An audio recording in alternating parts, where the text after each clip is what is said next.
ई गुरुकुल ज्ञान। आज हम पढ़ेंगे बाल महाभारत पाठ 7 कर्ण। जैसा कि पिछले चैप्टर हम पढ़ चुके हैं, महाभारत के पात्रों के बारे में हम पढ़ रहे हैं, तो आज हम जानेंगे कर्ण के बारे में।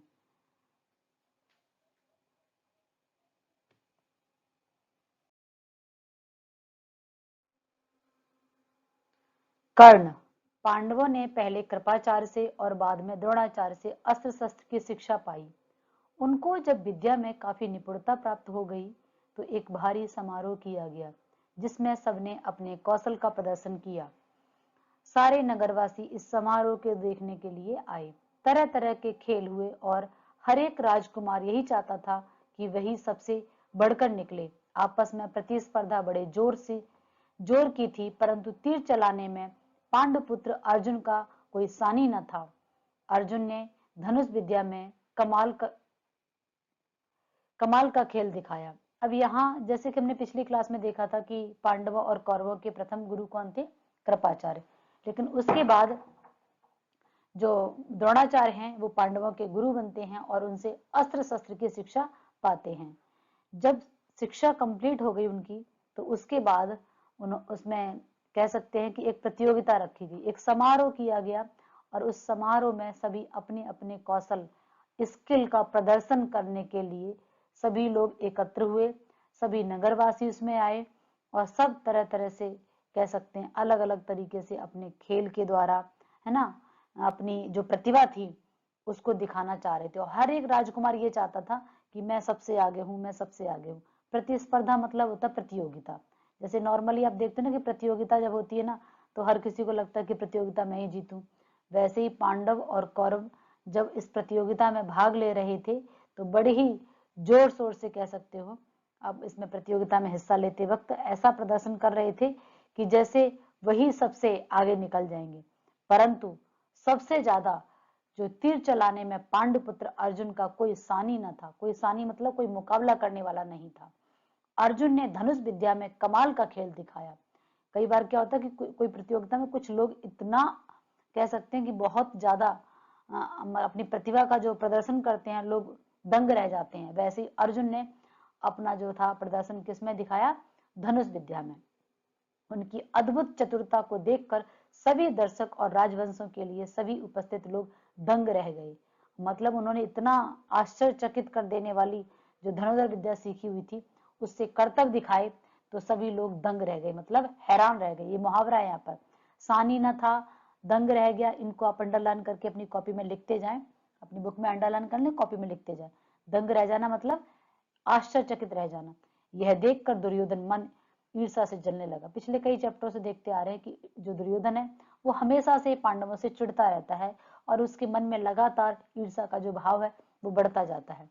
अभी खेल हो ही रहा था कि इतने में रंगभूमि के द्वार पर खम ठोंकते हुए एक गर्वीले और तेजस्वी युवक मस्तानी चाल से आकर अर्जुन के सामने खड़ा हो गया। यह युवक और कोई नहीं, अधिरथ द्वारा पोषित कुंती पुत्र कर्ण ही था। लेकिन उसके कुंती पुत्र होने की बात किसी को न मालूम थी। अब क्योंकि कर्ण भी कमाल का कह सकते हो कि धनुर्धर विद्या में बहुत ज्यादा तेज था। लेकिन अभी जैसे ही पूरी प्रतियोगिता चल रही थी, सभी दर्शक बैठे हुए थे, उसी बीच में खम ठोंकते हुए, मतलब जैसे आपने देखा नहीं कि जब कबड्डी वगैरह होती है उसमें ताल ठोंकते हुए, खम ठोंकते हुए, वैसे ही एक रौवीला तेजस्वी युवक है ना, बहुत ही जोश में भरा हुआ मस्तानी चाल में आकर अर्जुन के सामने खड़ा हो जाता है और कह सकते मुकाबला देने के लिए अर्जुन को। अधिरथ जो गंगा से निकाल के ले गया था कर्ण को, है ना, पिछले चैप्टर में आपको याद होगा, अधिरथ जो था उसको पेटी में कर्ण मिला था, तो कर्ण को अपने घर ले गया और उसका लालन पालन किया, इसलिए क्या बोला गया? पोषित। जो लालन पालन करता है उसको पोषित बोलते हैं। तो अधिरथ ने उसका लालन पालन किया था, इसीलिए अधिरथ पुत्र। और यहाँ पर क्या बताया, अधिरथ की जो पत्नी थी उसका नाम राधा, तो कर्ण की जो जिन्होंने लालन पालन किया था तो अधिरथ पिता का नाम और माता का नाम राधा था। लेकिन ये पोषित माता पिता थे। सबको पता है कि कुंती पुत्र कर्ण, ठीक है, सबसे बड़ा पुत्र कर्ण। जैसे हमने जब कुंती वाला चैप्टर पढ़ा था तो आपको याद होगा कि लोक लज्जा से उन्होंने गंगा में कर्ण को बहा दिया था। रंगभूमि में आते ही उसने अर्जुन को ललकारा, अर्जुन, जो भी करतब तुमने यहाँ दिखाए उनसे बढ़कर कौशल मैं दिखा सकता हूँ, क्या तुम इसके लिए तैयार हो? जैसे ही कर्ण ने आके अर्जुन को ललकारा और बोला कि तुमने जो भी यहाँ पर अभी दिखाया है करतब, मतलब जो तुमने अपने तीर कमान से, वो मैं उससे बढ़कर दिखा सकता हूँ, क्या तुम इसके लिए तैयार हो? एक तरीके से चुनौती दी। इस चुनौती को सुनकर दर्शक मंडली में खलबली मच गई, पर ईर्ष्या की आग से जलने वाला दुर्योधन, उसे बड़ी राहत मिली। वह बड़ा प्रसन्न हुआ। उसने तपाक से कर्ण का स्वागत किया और उसे छाती से लगाकर बोला, कहो कर्ण, कैसे आए? बताओ, हम तुम्हारे लिए क्या कर सकते हैं? अब यहाँ पर दर्शक मंडली यानी कि दर्शक जो है देखने वाले, है ना, देखने वाले लोगों के लिए खेल कैसा होना चाहिए? बराबरी का, टक्कर का, तभी तो अच्छा लगता है। अगर मान लीजिए वहां पर अंतर बहुत ज्यादा हो, पहले दिख रहा कि वो जीत जाएगा, तो दर्शक को उतना अच्छा रोमांचित नहीं लगेगा। तो जब अर्जुन के बराबर का कोई टक्कर वाला आया तो दर्शक मंडली में भी खलबली मच गई। और इधर जो दुर्योधन था उसके मन में पहले से ही आग लगी हुई थी, ईर्ष्या की आग में जल रहा था, क्योंकि अर्जुन की कार्य कुशलता जो उनके पास धनुर्धर विद्या थी उससे वो और ज्यादा चिढ़ रहा था। और उसने जब देखा कि कर्ण ने यानी कि किसी ने आके अर्जुन को चुनौती दी, इससे उसे बड़ा प्रसन्नता हुई और उसने तुरंत जाके कर्ण को अपने गले से लगा लिया और बोला कि बताओ मैं तुम्हारी क्या मदद कर सकता हूँ? कर्ण बोला, राजन, मैं अर्जुन से द्वंद्व युद्ध और आपसे मित्रता करना चाहता हूँ, क्योंकि स्वागत तो किसने किया था? दुर्योधन ने। और उसे गले लगाकर बोला कि बताओ मैं तुम्हारी क्या मदद कर सकता हूँ? तो इस प्रकार कर्ण क्या बोला कि मैं अर्जुन से द्वंद्व युद्ध मतलब बराबरी का युद्ध करना चाहता हूँ। द्वंद्व मतलब होता है एक तरीके से टकराहट, है ना, दो ऐसे व्यक्तियों के बीच में। तो यहाँ पर द्वंद्व मतलब अर्जुन से मैं मुकाबला करना चाहता हूँ और आपसे मैं क्या करना चाहता हूँ? मित्रता करना चाहता हूँ। द्वंद्व समास भी है एक हमारा, है ना। द्वंद्व का मतलब होता है दो बराबरी वाले व्यक्तियों के बीच में टकराहट, द्वंद्व युद्ध कहलाता है। अब कर्ण की चुनौती सुनकर अर्जुन को बड़ा तैस आया, तैस मतलब कह सकते गुस्सा आया, है ना। वह बोला, कर्ण, सभा में जो बिना बुलाए आते हैं और बिना किसी के पूछे बोलने लगते हैं वे निंदा के योग्य होते हैं। मतलब ऐसे ही किसी की सभा में आप आ जाओ, है ना, कोई किसी ने आपको बुलाया नहीं, कोई स्वागत नहीं, आप आके और उसमें भी बेवजह आप बिना पूछे ही, बिना किसी अनुमति के लेकर आप बोलने लग जाओ। क्योंकि जब भी ऐसी कोई प्रतियोगिता समारोह होता है तो उसमें निर्णायक मंडल सारी सभा बैठी होती है, हम लोग पहले परमिशन लेते हैं तब जाके, और ऐसे ही कर्ण बीच में आ गया तो अर्जुन को थोड़ा सा ये गुस्सा आया। यह सुनकर कर्ण ने कहा, अर्जुन, यह उत्सव केवल तुम्हारे लिए ही नहीं है मनाया जा रहा है, सभी प्रजाजन इसमें भाग लेने का अधिकार रखते हैं।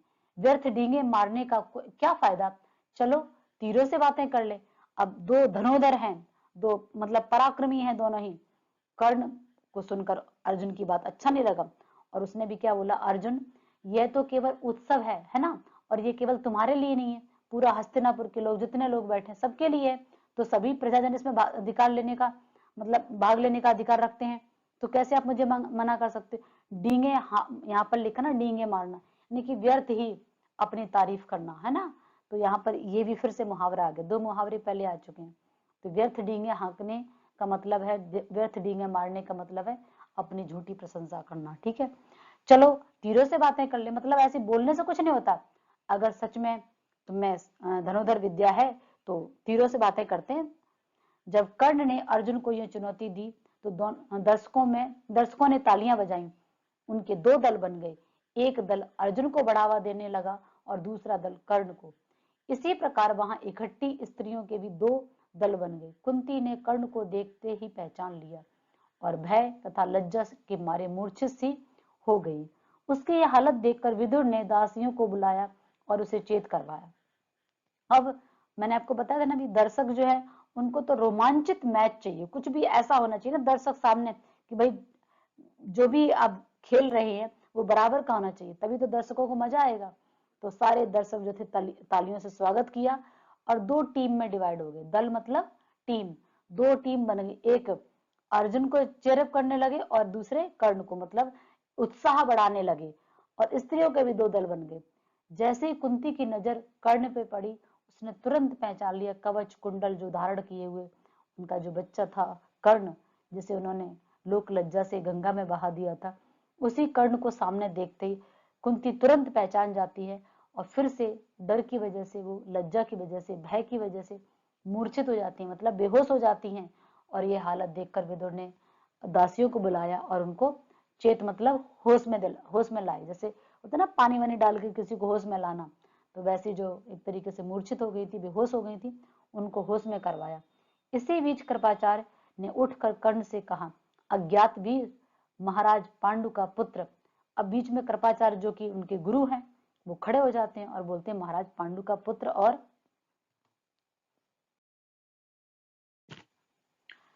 कुरुवंश का वीर अर्जुन तुम्हारे सामने द्वंद्व युद्ध करने के लिए तैयार है, किंतु तुम पहले अपना परिचय तो दो। तुम कौन हो, किसके पुत्र हो, किस राजकुल को तुम विभूषित करते हो। द्वंद्व युद्ध बराबर वालों में ही होता है।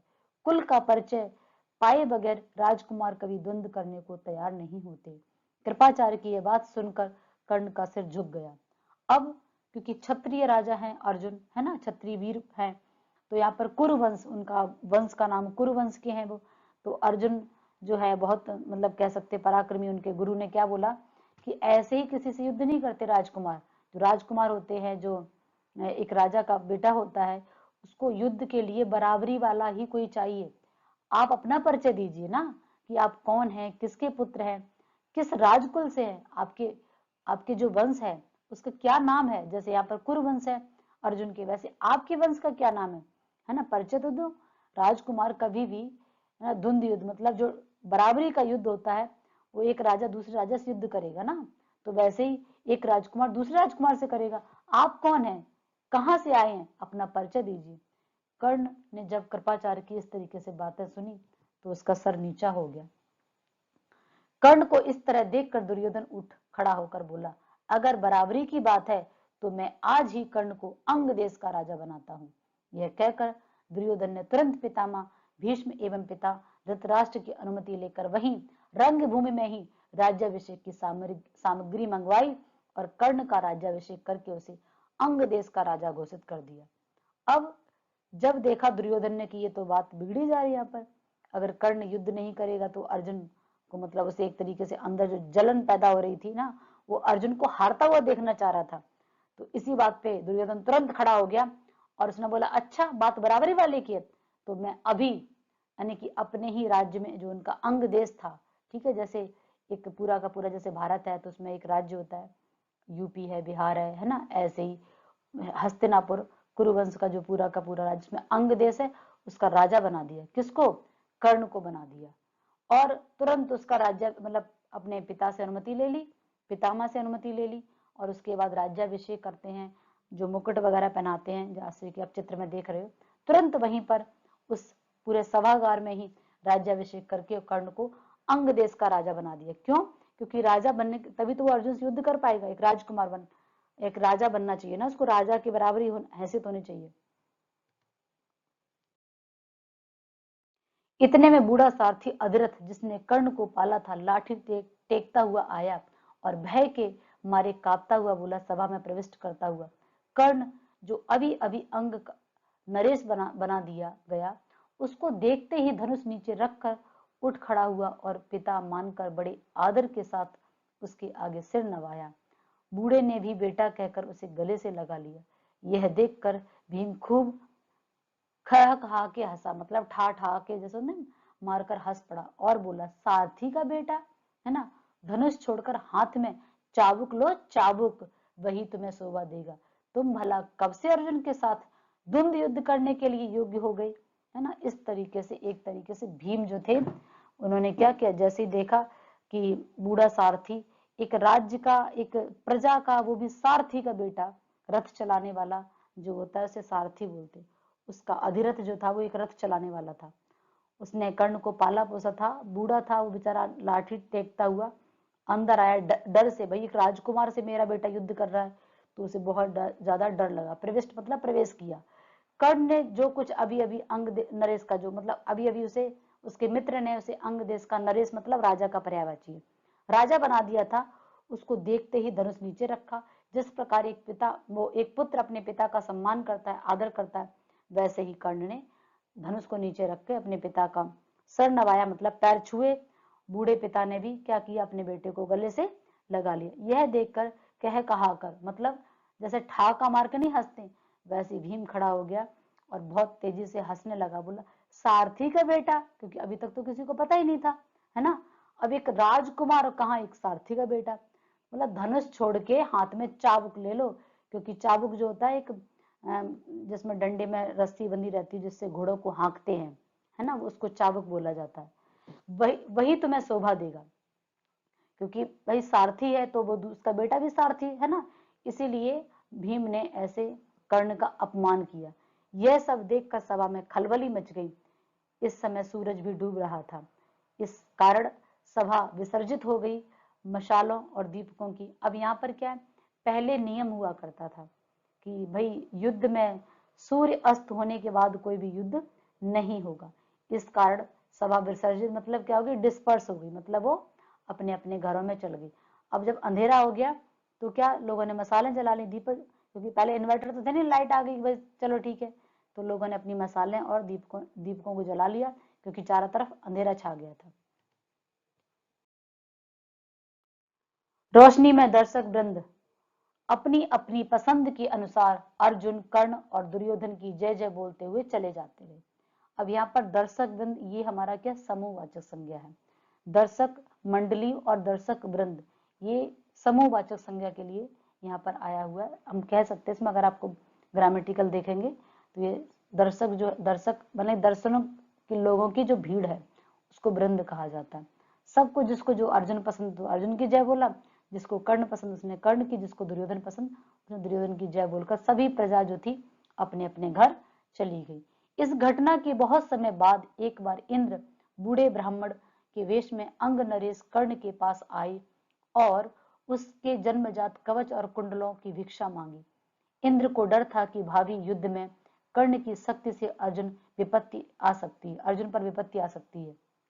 इसी कारण कर्ण की ताकत कम होने की इच्छा से ही उन्होंने उनसे यह भिक्षा मांगी। कर्ण बहुत दानवीर थे, कर्ण की दानवीरता बहुत ज्यादा प्रसिद्ध है। जब वो सूर्य जब उगता था उस समय पूजा करते वक्त जो कुछ भी दान में जो मांगता उसको सब चीज दे देते थे।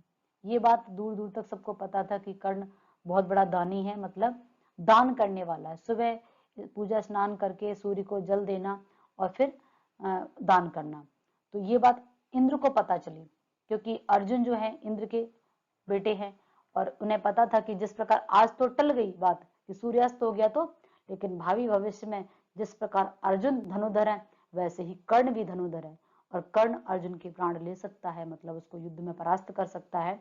इसीलिए इंद्र ने क्या किया, धोखे से, छल से, ठीक है, ब्राह्मण का वेश धारण किया। और जब इंद्र जो कर्ण जो था वो अपने सुबह जो स्नान करके सूर्य को अर्घ देकर जब दान लोगों को देते थे, उसी समय ब्राह्मण वेश में पहुंच गए और कवच और कुंडल जो उनको जन्मजात मिले हुए थे, है ना, वही कवच और कुंडल मांग लिए, क्योंकि कवच कुंडल उनकी सुरक्षा थे। अब सुरक्षा खत्म कर दी तो कर्ण को कमजोर कर दिया ना, और उस समय कर्ण जो थे वो मना नहीं कर सकते थे, इसीलिए कर्ण की दानवीरता, पता था ये चीज सब कुछ, सूर्य देवता ने उनको पहले ही आगाह कर दिया था, ठीक है, सूर्य पुत्र कहलाते हैं, तो सूर्य देवता ने पहले ही आगाह कर दिया था कि इंद्र जो हैं वो एक ब्राह्मण वेश में आएंगे, छल से तुमसे कवच और कुंडल मांगेंगे। लेकिन कर्ण जो था दानी था, पहले ही वचन दे चुका था कि उस समय वो किसी से मना नहीं करेगा, चाहे कोई उसकी जान मांग ले। कर्ण को सूर्य देव ने पहले ही सचेत कर दिया था कि उसे धोखा देने के लिए इंद्र ऐसी कोई चाल चलने वाले हैं, परंतु कर्ण इतना दानी था कि किसी के कुछ मांगने पर वह मना नहीं करता सकता था। इस कारण यह जानते हुए भी कि भिखारी के भेष में इंद्र धोखा कर रही है, कर्ण ने अपने जन्मजात कवच और कुंडल निकालकर भिक्षा में दे दिए। इस अद्भुत दानवीरता को देखकर इंद्र चकित रह गए। कर्ण की प्रशंसा करते हुए बोले, कर्ण, तुमसे मैं बहुत प्रसन्न हूं, तुम जो भी कुछ वरदान मांग सकते हो मांग लो। अब इंद्र बहुत आश्चर्यचकित रह गए और बहुत प्रसन्न भी हुए और बोला कि तुम जो कुछ भी मांग सकते हो मांग लो, कि मैं तुमसे बहुत ज्यादा प्रसन्न हूँ। कर्ण ने देवराज से कहा, देवराज इंद्र बोलते हैं ना, तो देवराज से कहा, आप प्रसन्न हैं तो शत्रुओं का संहार करने वाला अपना शक्ति नामक अस्त्र मुझे प्रदान करें। और उनके पास जो एक अस्त्र है, ठीक है, जो कौन सा है, शक्ति नामक, उसका नाम क्या है, शक्ति। बड़ी प्रसन्नता के साथ अपना वह अस्त्र कर्ण को दे देते हुए देवराज ने कहा, युद्ध में तुम जिस किसी को लक्ष्य करके इसका प्रयोग करोगे वह अवश्य मारा जाएगा, परंतु एक ही बार इसका प्रयोग कर सकोगे। तुम्हारे शत्रु को मारने के बाद यह मेरे पास वापस आ जाएगा। इतना कहकर इंद्र चले गए। और क्या बोला कि शत्रु को मारने के बाद यह वापस से जो है अस्त्र मेरे पास आ जाएगा, ठीक है, शस्त्र मेरे पास आ जाएगा, और लेकिन जिस पर वार करोगे उसका प्रहार जो है वो खाली नहीं जाएगा। एक बार कर्ण को परशुराम जी से ब्रह्मास्त्र सीखने की इच्छा हुई, इसलिए वह ब्राह्मण के वेश में परशुराम जी के पास गए और प्रार्थना की कि उसे शिष्य स्वीकार करने की कृपा करें। परशुराम जी ने उसे ब्राह्मण समझकर शिष्य बना लिया।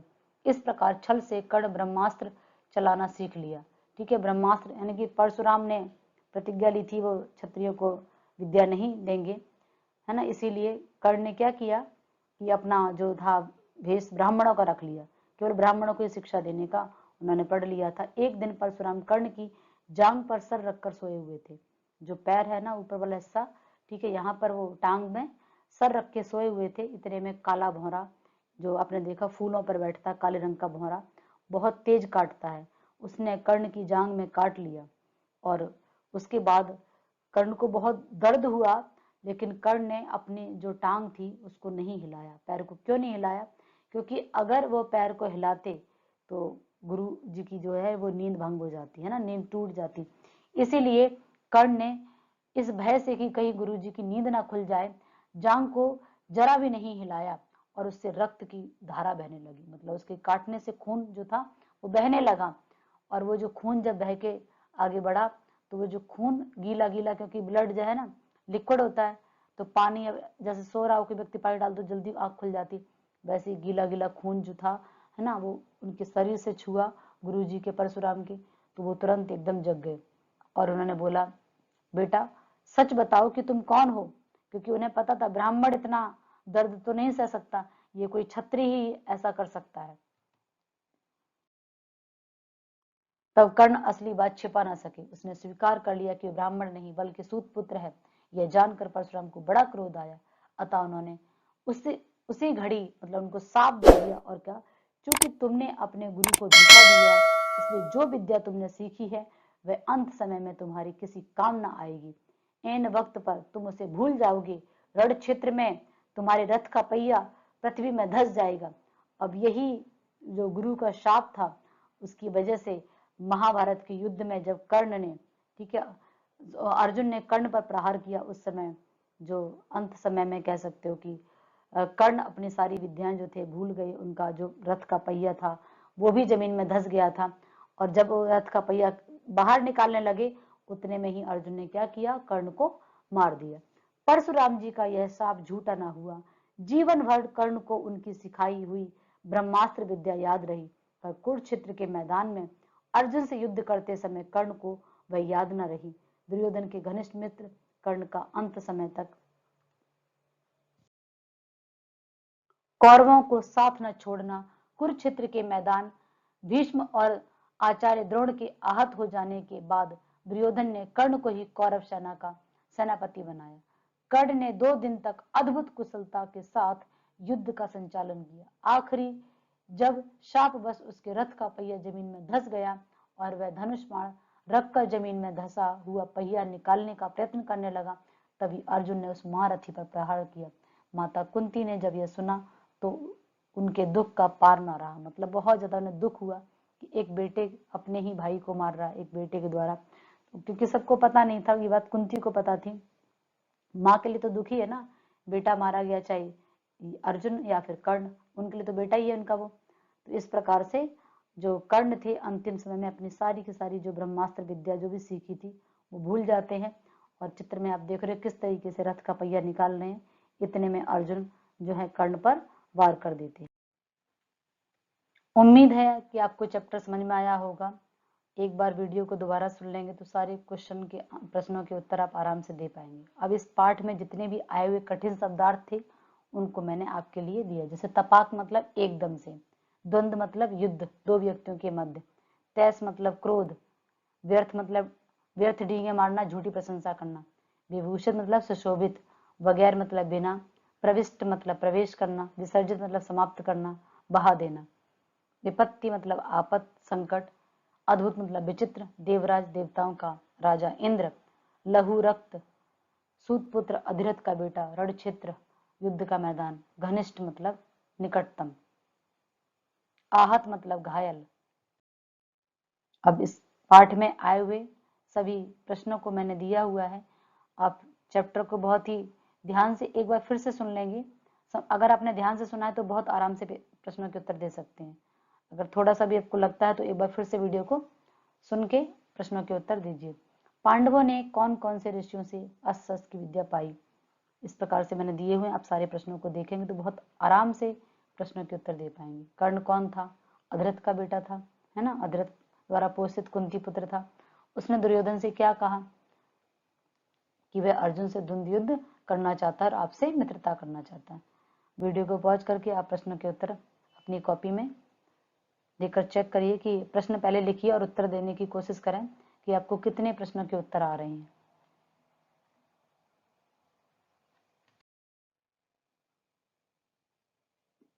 इसी प्रकार से आगे के प्रश्नों को भी आप कोशिश करेंगे उत्तर देने की। कर्ण की मृत्यु कैसे हुई, है ना? जब कर्ण शापवश कर्ण के रथ का पहिया जमीन में धंस गया तो वह धनुष बाण रखकर जमीन में धंसा हुआ पहिया निकालने लगा। इतने में अर्जुन ने उस महारथी पर प्रहार कर दिया और उसकी मृत्यु हुई।